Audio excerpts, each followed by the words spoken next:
ദിവസം സന്ധ്യയ്ക്ക് ഞാൻ എൻ്റെ വീട്ടിലേക്ക് വന്നതാണ് കേട്ടോ. എല്ലാ പെൺപിള്ളേരെയും പോലെ പതിവ് തന്നെയാണ് എൻ്റെ കാര്യവും. ഞാൻ വീട്ടിൽ വന്ന ആദ്യം നോക്കുന്നത് അമ്മ ഇന്ന് എന്തൊക്കെ ആഹാരം ഉണ്ടാക്കി, അതിൽ സ്പെഷ്യൽ എന്താണെന്നൊക്കെ നോക്കി അത് കഴിക്കുക എന്നുള്ളതാണ് കേട്ടോ.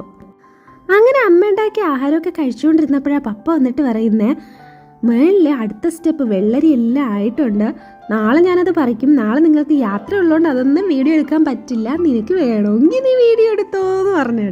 ഇങ്ങനെയൊക്കെ ഓരോ കാര്യങ്ങൾ വന്ന് പറഞ്ഞു കഴിഞ്ഞാൽ എങ്ങനെയാ എടുക്കാതിരിക്കുക. ഓൾമോസ്റ്റ് ലൈറ്റ് എല്ലാം മങ്ങി, സന്ധ്യയായ സമയമല്ലേ. ഡേ ലൈറ്റിൻ്റെ അത്ര പെർഫെക്ഷനൊന്നും കിട്ടില്ല. എനിക്ക് ഡേ ലൈറ്റിൽ വീഡിയോ എടുക്കുന്നതാണ് ഭയങ്കര ഇഷ്ടമായിട്ടുള്ളത്.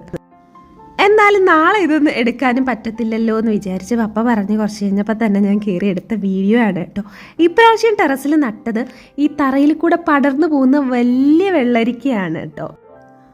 അപ്പോൾ നമ്മൾ ചെന്ന് പെട്ടെന്ന് നോക്കുമ്പോൾ വെള്ളരിക്ക ഒന്നും കാണില്ല, എല്ലാം അതിനടിയിൽ ഒളിച്ചൊളിച്ചൊളിച്ച് അങ്ങനെ നിൽപ്പുണ്ടായിരുന്നു. അപ്പോൾ ഇതിന് മുന്നേയൊക്കെ ഇവിടെ കയറി കാണുന്നത് കാരണം അവളാണ് എനിക്ക് ഇതിൻ്റെ അടിയിലുണ്ട് അമ്മേ ഇത് നോക്കൂ എന്നൊക്കെ പറഞ്ഞ് കാണിച്ചു തന്നുകൊണ്ടിരുന്നത്.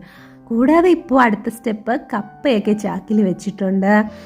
പിന്നെ മുളകുണ്ട് കേട്ടോ. ഇപ്പോൾ വീട്ടാവശ്യത്തിനുള്ള അത്യാവശ്യം മുളകെല്ലാം നമുക്ക് ടെറസിൽ നിന്ന് തന്നെ കിട്ടുന്നുണ്ട്. ഇങ്ങനെ വീഡിയോ ഒക്കെ എടുക്കാനും പോസ്റ്റ് ചെയ്യാനും ഒക്കെ എന്നോട് ഒരാൾ പറയുമ്പോൾ ആ പറയുന്ന ആളിനേക്കാളും സന്തോഷമാണ് കേട്ടോ എൻ്റെ മനസ്സിൽ. പിന്നെ ഒരു ഗ്രോ ബാഗ് നിറയെ കപ്പലണ്ടിയുടെ ചെടികളും പിന്നെ പൊട്ടറ്റോയുടെ ചെടിയും ഒക്കെ നിൽക്കുന്നത് അങ്ങനെ ഞാൻ നോക്കി നിന്ന് കേട്ടോ.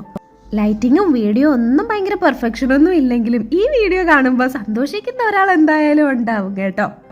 പിറ്റേ ദിവസം രാവിലെ ഞാൻ പോകാനൊക്കെ റെഡി ആയിക്കൊണ്ട് നിൽക്കുമ്പോൾ തന്നെ വിളവെടുപ്പൊക്കെ അവിടെ കഴിഞ്ഞു. അതൊന്നും പോയി ഷൂട്ട് ചെയ്യാനൊന്നും പറ്റിയില്ല. പിന്നെ പെട്ടെന്ന് വന്നപ്പോൾ ഞാൻ പിടിച്ചു നിർത്തി.